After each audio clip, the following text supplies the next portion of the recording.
নমস্কার ফ্রেন্ডস। আজ 23শে জানুয়ারি 2025। Nifty fifty previous ক্লোজের নিচে খোলে এবং খোলার পরে ধীরে ধীরে মার্কেট ওপরের দিকে উঠতে থাকে। নিফটি ফিফটি ওপরের দিকে উঠে আমি যে রেজিস্ট্যান্স দিয়েছিলাম 23,260, সেই 23,260-এর একটু ওপরে 23,270-কে টাচ করে মার্কেট আবার নিচের দিকে নামে এবং নামার পরে একটা রেঞ্জ বাউন্ড হয়ে নিফটি ফিফটি আজকে 50 পয়েন্ট প্লাসে বন্ধ হয়। তো বন্ধুরা, মার্কেটের যে মুভমেন্ট, সেই মুভমেন্টটা কিন্তু এখনও পর্যন্ত তেমন কিছু বোঝা যাচ্ছে না মার্কেট কোন দিকে যাবে। কিন্তু আমার যতদূর মনে হয় মার্কেট ওয়েট অ্যান্ড সি করছে। কিসের জন্য?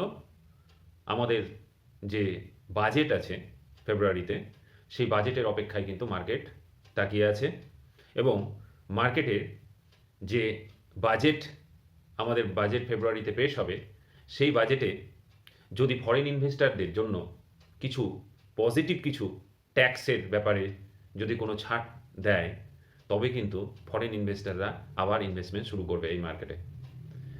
তো ইন্ডিয়ান গভর্নমেন্টের এটা করা উচিত, যাতে মার্কেট থেকে যে এফআইআই ফরেন ইনভেস্টাররা যারা বের হয়ে যাচ্ছে, তারা যাতে মার্কেটে আবার ফিরে আসে, তার জন্য কিন্তু কিছু না কিছু করতেই হবে এবার বাজেটে। তো সেটা যদি না করা হয়, তবে আমাদের যে ডলার এবং রুপির মধ্যে যে ডিফারেন্সটা, সেই ডিফারেন্সটা কিন্তু কমানো যাবে না। তার জন্য কিন্তু ফরেন ইনভেস্টারদের এখানে ইনভেস্টমেন্ট করার জন্য উৎসাহিত করতে হবে, ট্যাক্সের ব্যাপারে ছাড় দিতে হবে। মার্কেটে যারা ইনভলভ আছে তাদের যে বিভিন্ন ধরনের ট্যাক্সগুলো আছে, সেই ট্যাক্সগুলো কমাতে হবে।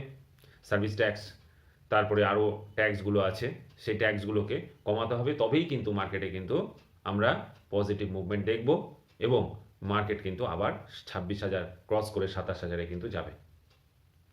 তো ফরেন ইনভেস্টাররা যারা আছে তারা কিন্তু মার্কেট থেকে টাকা বের করে নিচ্ছে এবং কন্টিনিউয়াসলি সেলিং করছে এবং সেলিং করে লিকুইড মানি কিন্তু তারা নিজেদের কাছে রেখে দিচ্ছে অথবা অন্য কোনো মার্কেটে তারা ইনভেস্ট করছে। কিন্তু যখন আমাদের মার্কেটে বাজেটে যদি পজিটিভ কিছু তাদের জন্য দেওয়া হয় বা রাখা হয়, তবে কিন্তু ফরেন ইনভেস্টাররা কিন্তু আবার আমাদের মার্কেটে কিন্তু ইনভেস্টমেন্ট শুরু করবে এবং মার্কেট কিন্তু আবার ওপরের দিকে উঠবে।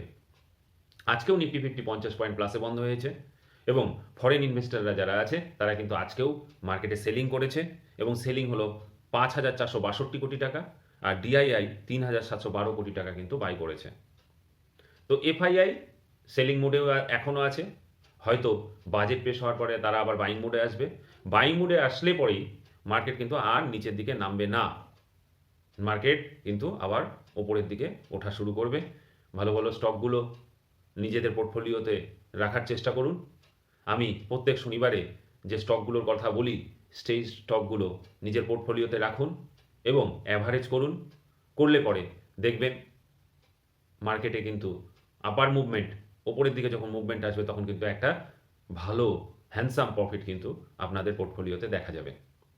এখন পোর্টফোলিও বেশিরভাগ লোকেরই বা ইনভেস্টারদের পোর্টফোলিও কিন্তু নেগেটিভ হয়ে আছে। শুধু এটা ভাবলে হবে না যে আমার পোর্টফোলিও নেগেটিভ হয়ে গেছে, সেটা কিন্তু ভুল। কারণ বেশিরভাগ, খুব হাতে গুনে কয়েকজন হবে হয়তো, তাদেরই শুধুমাত্র পজিটিভ আছে, বাদবাকি সবারই কিন্তু নেগেটিভ আছে। তো নেগেটিভটা থাকাটাই স্বাভাবিক। যখন মার্কেট ওপরের দিকে উঠবে, তখন কিন্তু সেই নেগেটিভগুলো কিন্তু সব পজিটিভ হয়ে যাবে। তখন কিন্তু মনে হবে যে লিকুইড মানি কেন রেখেছিলাম, মার্কেটে কেন ইনভেস্টমেন্ট করিনি। তাই মার্কেটে ইনভেস্টমেন্ট কিন্তু কন্টিনিউয়াসলি করতে হবে এবং মার্কেট যখন নিচের দিকে নামছে, তখন কিন্তু ইনভেস্টমেন্টের পরিমাণ কিন্তু বাড়াতে হবে। এটাই কিন্তু থিওরি। ইন্ডিয়া ভিক্স আজকে 16.70, 0.4% নিচে বন্ধ হয়েছে। এটা ভোলাটিলিটি ইন্ডেক্স, এটা একটু কম হয়েছে, খুব সামান্য। মার্কেটে কিন্তু ভোলাটিলিটি থাকবে।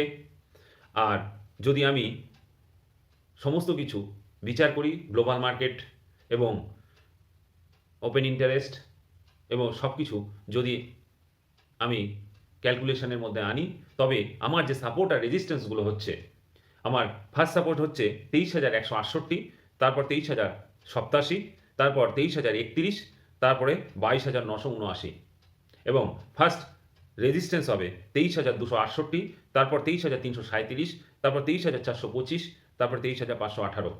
এই সাপোর্ট আর রেজিস্ট্যান্সগুলো আপনারা মার্ক করুন, মার্ক করে কালকে মার্কেটে পার্টিসিপেট করুন। তো আমার ভিডিও যদি ভালো লাগে তো সাবস্ক্রাইব করুন, শেয়ার করুন, লাইক করুন, তবেই কিন্তু আমি কিন্তু নতুন নতুন ভিডিও আপনাদের সামনে আনবো এবং আমার যে সাপোর্ট আর রেজিস্ট্যান্সগুলো কেমনভাবে মেনে চলছে সমস্ত কিছুই আপনাদের সামনে আমি নিয়ে আসি প্রত্যেক দিন। তো আপনারা দেখুন, তাহলেই আপনারা কিন্তু বুঝতে পারবেন যে আমার অ্যানালিসিসটা কতটা সঠিক। আমার যে সাপোর্ট আর রেজিস্ট্যান্সগুলো আছে সেই সাপোর্ট আর রেজিস্ট্যান্সগুলোর উপর ডিপেন্ড করে কিন্তু আপনারা প্রফিট কিন্তু বানাতে পারেন। চেষ্টা করুন, অল্প লটে খেলুন, দেখুন প্রফিট হয় কি না। একটা পার্সেন্টেজ পরিমাণ প্রফিট হলে পরে বের হয়ে আসুন, ওভার ট্রেডিং করবেন না, দেখুন প্রফিট হবেই হবে। একটা নির্দিষ্ট নিয়মের মধ্যে দিয়ে চলুন, প্রফিট কিন্তু বাধ্য। মার্কেট কিন্তু যা তাদের জন্য ভালো যারা কিন্তু নিয়ম শৃঙ্খলা অবলম্বন করে মার্কেটে পার্টিসিপেট করে, তারা কিন্তু মার্কেট থেকে প্রফিটই কিন্তু নিয়ে যায়। কিন্তু যারা নিয়ম শৃঙ্খলা মেনে না চলে তারা কিন্তু লুজার। তো মার্কেট কাদের দেয়? যারা নিয়ম শৃঙ্খল মেনে চলে এবং যারা স্টাডি করে মার্কেটে নামে এবং যারা সমস্ত কিছু বিচার করে স্টপ লস লাগিয়ে মার্কেটে পার্টিসিপেট করে, তারাই কিন্তু মার্কেটে কিন্তু নিফটি ফিফটিতে যে অপশানে যারা খেলে তারা কিন্তু প্রফিট কিন্তু এইভাবেই হয় এবং এটা একবারে হবে না, ধীরে ধীরে হবে। মাসের শেষে বা বছরের শেষে আপনারা মিলিয়ে দেখুন আপনার পোর্টফোলিওতে কত পার্সেন্টেজ প্রফিট হয়েছে, তাহলে আপনারা বুঝতে পারবেন যে আপনার স্ট্র্যাটেজি এবং আমি যে পয়েন্টগুলো বলছি সাপোর্ট এবং রেজিস্ট্যান্সগুলো সেগুলো কেমনভাবে মেনে চলছে আপনারা নিজেরাই বুঝতে পারবেন। তো ভালো থাকবেন, সুস্থ থাকবেন, নমস্কার।